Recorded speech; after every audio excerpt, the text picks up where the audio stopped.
کچرا اور پھر اس طرح سے بغیر ڈھانپے اس کچرے کو لے جایا جاتا ہے. آپ دیکھ لیں کہ جب جمپ لگتا ہے تو یہ نیچے گرتا ہے سارا گند.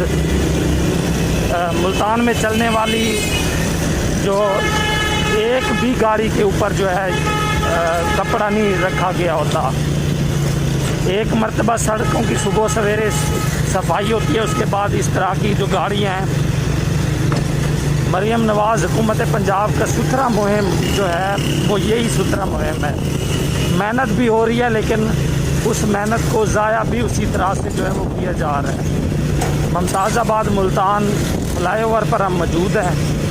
آپ دیکھ سکتے ہیں کہ کس طرح یہ گاڑی جو ہے گند لے کے جا رہی ہے اور گند نیچے کس طرح سے یہ گندگی نیچے گر رہی ہے. یہ حال ہے. اپنے یہ ڈمپنگ سائٹ پر پہنچتے پہنچتے تقریباً آدھی سے زیادہ گندگی یہ خراب. یہ لوگ شہری بڑے پریشان ہیں, دیکھ سکتے ہیں جہاں سے گزرتی ہے یہ گند شہریوں کے منہ میں جو ہے وہ آ رہا ہے.